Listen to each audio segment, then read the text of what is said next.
Hello student, today I am going to discuss part 2 of cell, the unit of life. In this part we will discuss about the cell wall and cell membrane present in eukaryotic cell. First we will discuss about the cell wall. Eukaryotic cells are those cells which have nuclear membrane and other membrane bound cell organelles in their cytoplasm. The genetic material is arranged in the form of characteristics number of chromosomes inside the nucleus. So first we are going to discuss about the cell wall. Cell wall is present only in plant. The cell wall composed of insoluble polysaccharide known as cellulose. Certain other components like hemicellulose, pectin and protein are also occur in the cytoplasm. Cellulose is a long unbranched chain of glucose molecule. There are about 6,000 glucose units in each chain. About 30 to 60 cellulose molecules form a bundle known as microfibrils, and these microfibrils are arranged parallel to one another and held together by hydrogen bonds. So cell wall in plant is made up of cellulose, and cellulose, as you know, that is a long unbranched chain of glucose. About 6,000 glucose units join together to form a cellulose molecule. This cellulose molecule occurs in bundles in cell wall. They are held together by hydrogen bonds.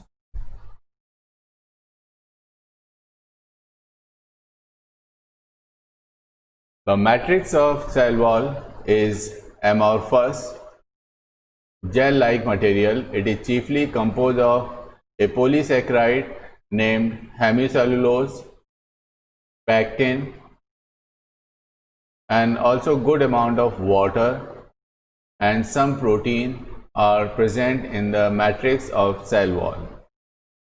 There are some fibers and other molecules are also present in cell wall. For example, hemicellulose are the branched polysaccharide having backbone composed of one sugar such as glucose and side chains of other sugar such as xylose. So hemicellulose consists of glucose and xylose. Second compound present in cell wall is the pectin. These are the branched or unbranched polysaccharides rich in galacturonic acid. Pectin holds water and forms a gel that fills the spaces between fibrous elements.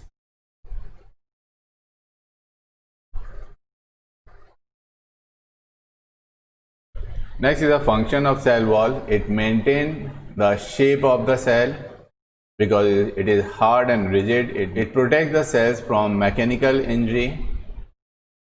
It is due to the rigid cell wall that aerial plants are able to keep erect themselves. The cell wall prevents bursting of cells when water enters the cell by osmosis. It allows material to pass in and out of the cell because cell wall is freely permeable.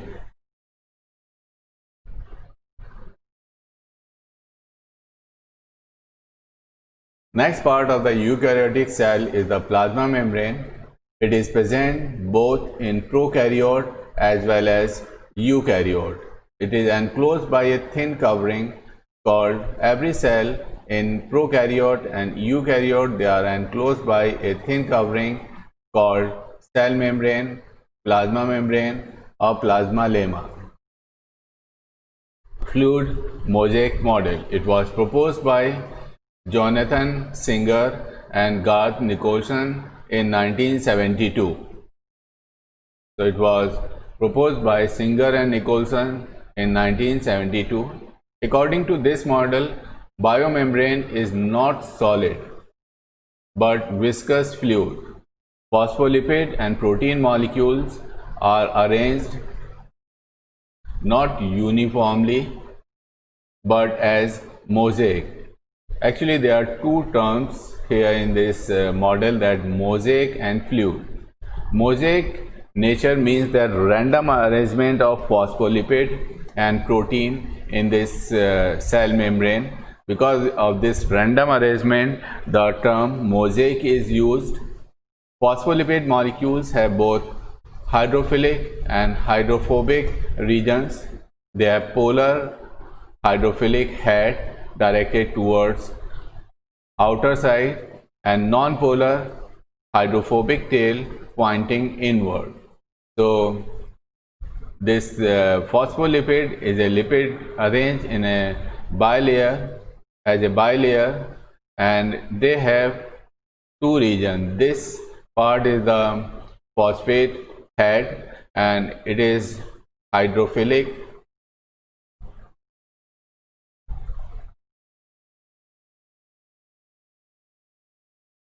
and tail is hydrophobic.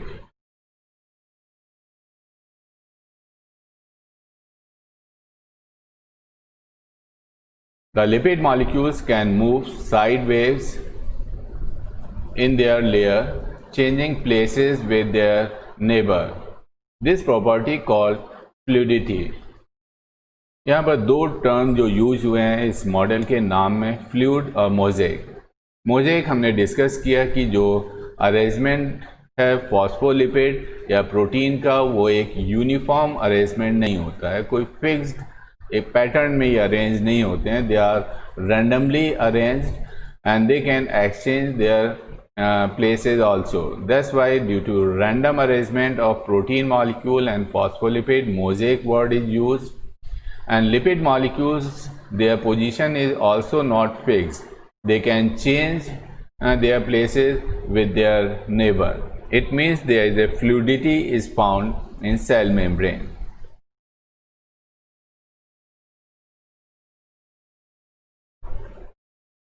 Proteins are of two types: peripheral or extrinsic protein, integral or intrinsic protein. The peripheral proteins are located superficially and do not always cover entire surface of phospholipid matrix. They are loosely bound to the membrane surface.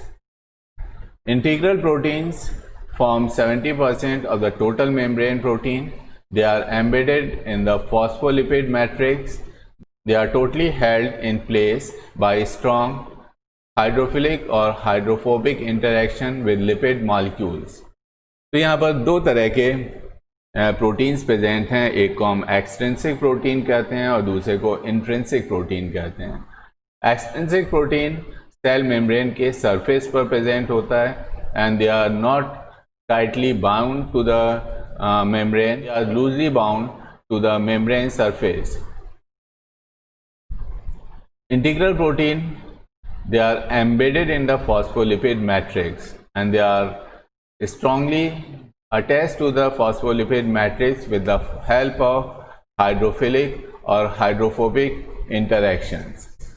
Some integral protein are very large molecules and lie throughout the phospholipid and projects on both the surfaces. These proteins are called transmembrane proteins. The oligosaccharide molecules are branched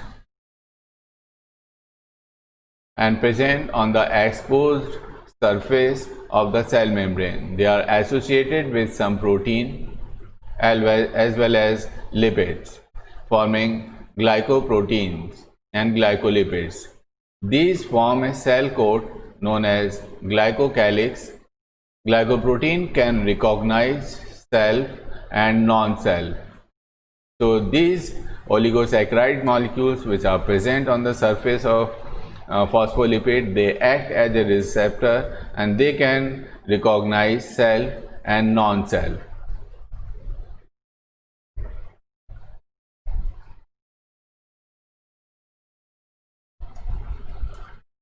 This is a diagram of fluid mosaic model. Here you can see that these yellow color structures are the phospholipids They are made up of two parts, the head and tail region. As we have discussed that head of this phospholipid are hydrophilic. This is head and this part is the tail. Head is made up of phosphate and glycerol, and these heads are hydrophilic,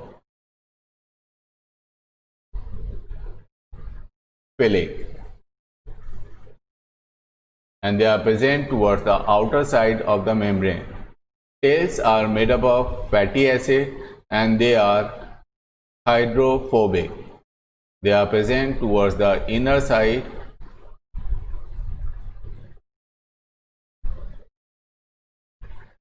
Here you can see that they are present towards the inner side, and these heads, they are hydrophilic and they are present towards the outer side of the membrane. There are two types of proteins are present, the extrinsic and intrinsic protein.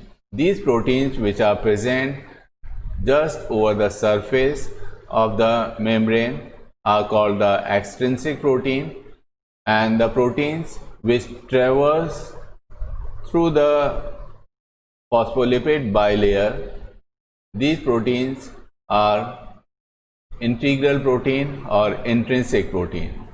There are some proteins which also functions as channel protein.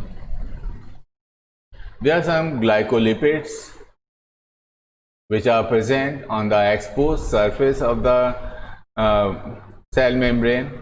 These glycolipids, they functions as a receptor and they can detect or differentiate between self and non-self.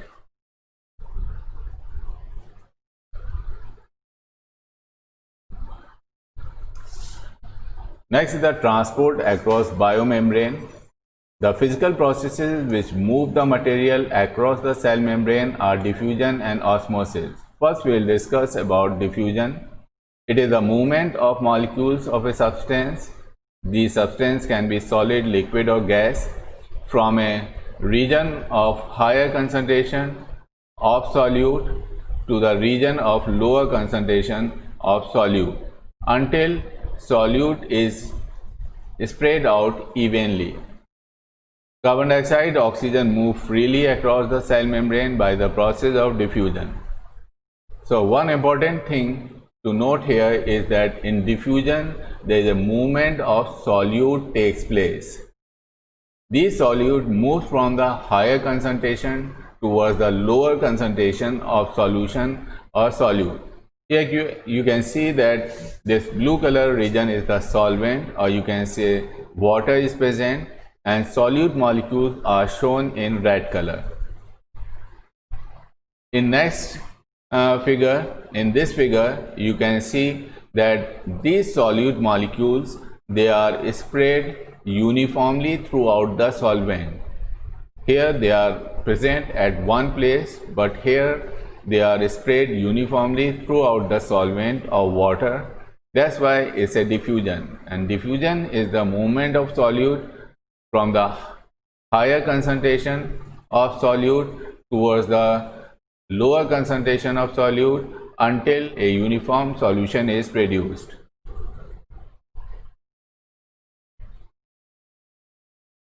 Next process is the osmosis, the passage of water or solvent from a region of higher concentration of solvent to a region of lower concentration through semi-permeable membrane is called osmosis.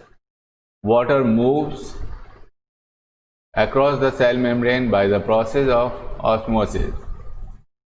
So it is important to note here that in osmosis there is movement of solvent molecules takes place.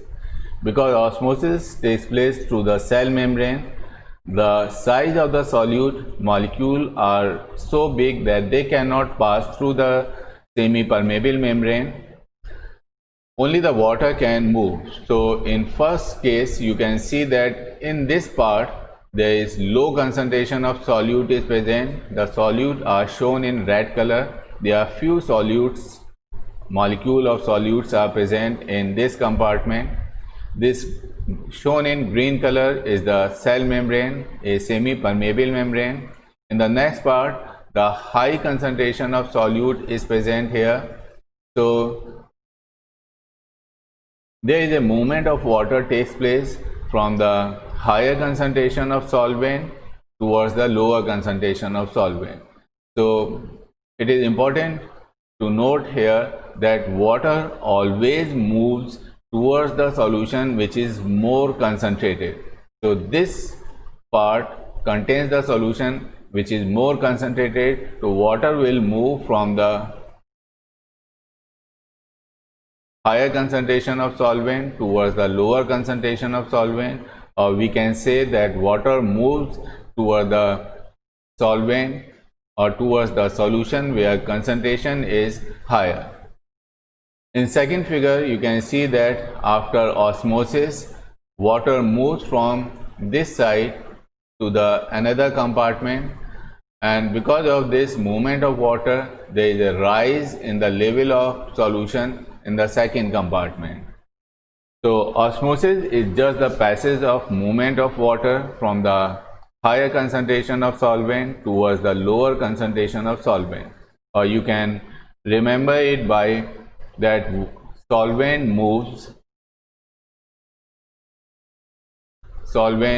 always moves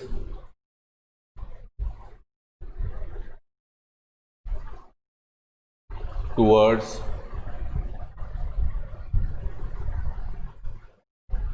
more concentrated solution.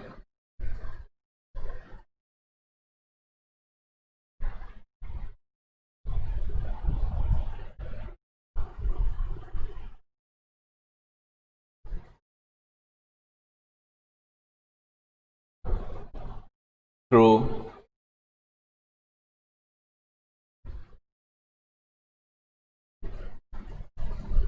semi-permeable membrane. So this is osmosis.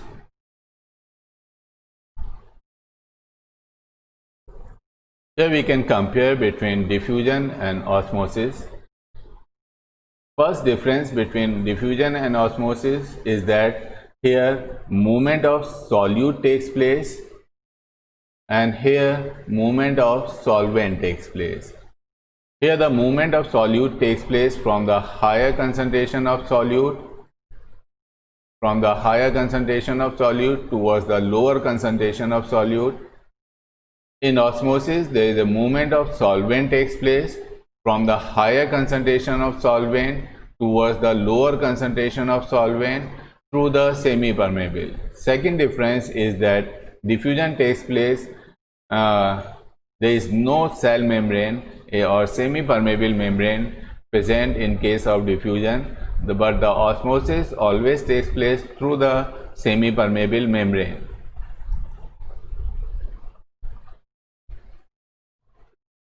There are various cases to understand that how movement of water takes place when a cell is kept in a solution of different type of concentration. In first case, when cell is placed in a hypotonic solution, endoosmosis takes place and cell swell up. Here in this case, you can see that when a cell is kept in hypotonic solution. Hypotonic solution means the solution outside, concentration of the solution outside is lower than the concentration inside. The concentration of cytoplasm is higher and the surrounding concentration is lower. In that case, the water moves from outside towards inside of the cell.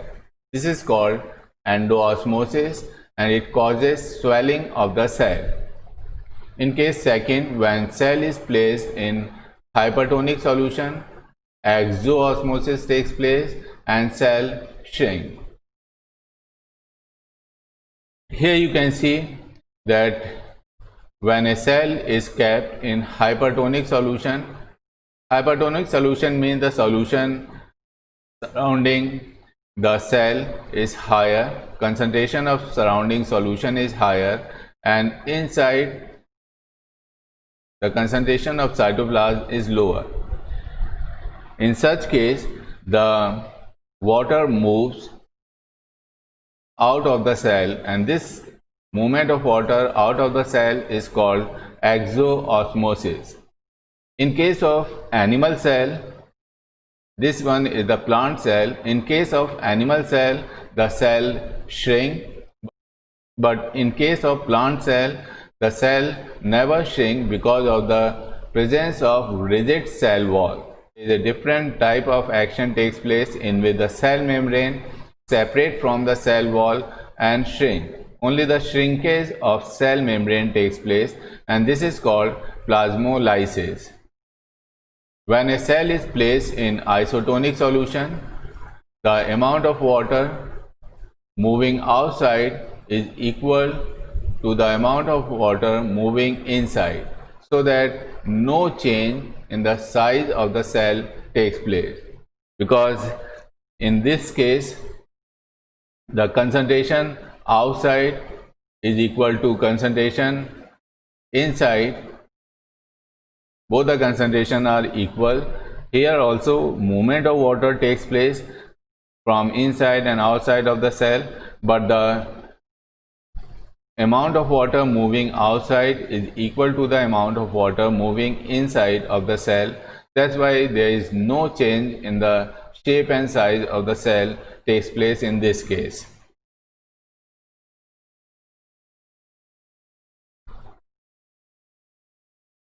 When a plant cell is kept in a hypotonic solution, it receives water by endoosmosis.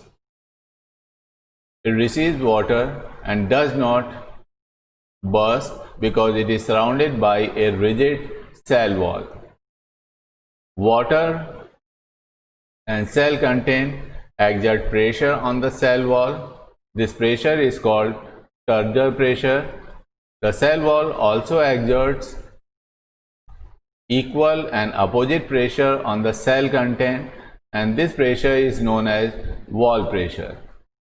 Actually, what happens when a cell is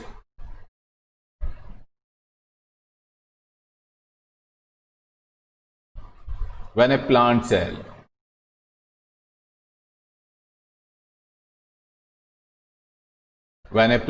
is kept in a hypotonic solution, means concentration outside is lower and inside is higher. In this condition, the water endoosmosis will take place, water will move inside the cell, but there is no swelling of the cell takes place because of this rigid cell wall. What happens here, that water plus the cell content, they exert a pressure on the cell wall, and this pressure is called turgor pressure.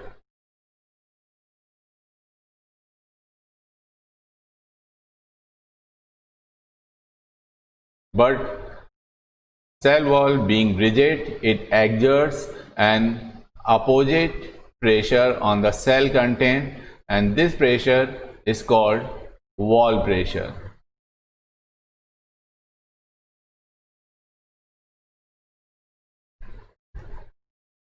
So that's why the plant cell, when kept in hypotonic solution, they do not change their shape, because turgor pressure is equal to the wall pressure, and it resists the change in shape of the plant cell when kept in hypotonic solution.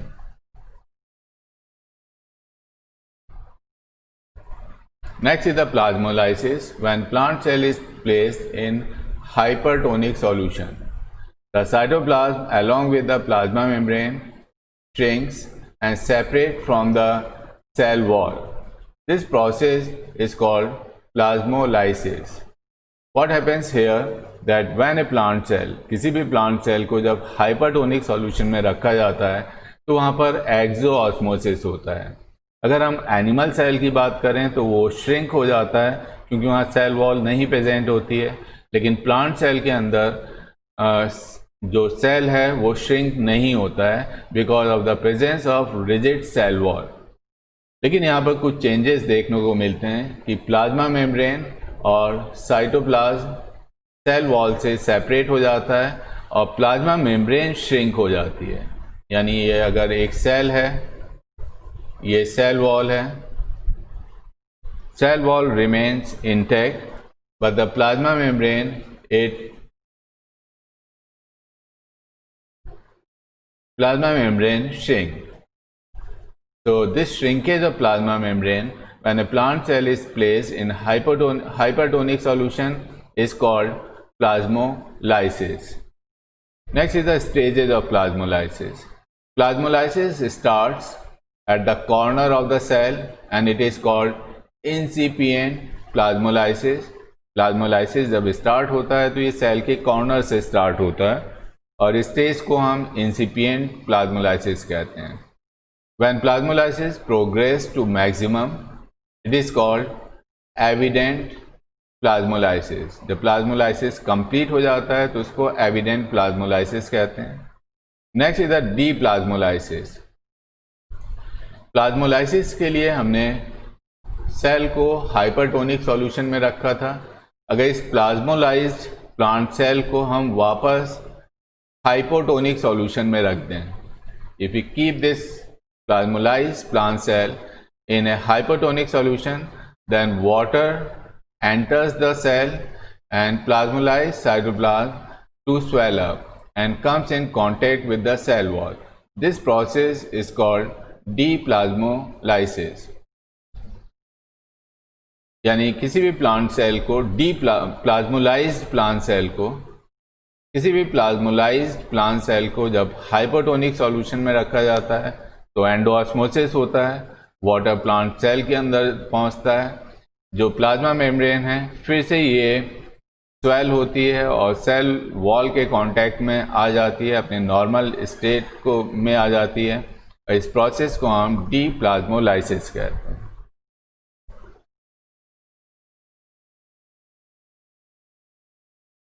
Here you can see when a plant cell is kept in a hypertonic solution, then water moves outside.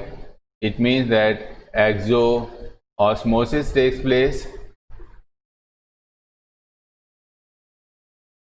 and hypertonic solution means the concentration of the solution outside is higher than inside.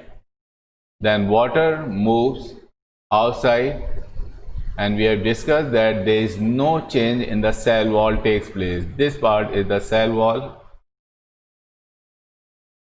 and this yellow color part is the cell membrane. There is only shrinkage of cell membrane takes place, and this condition of cell in which plasma membrane separate and shrink from the cell wall is called plasmolized cell.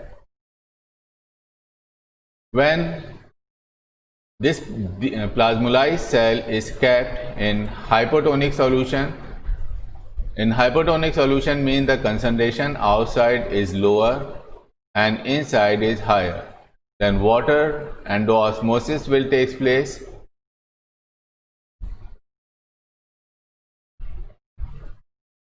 Water will move inside the cell, and then plasma membrane will regain their original shape, and the cell is known as turgid cell.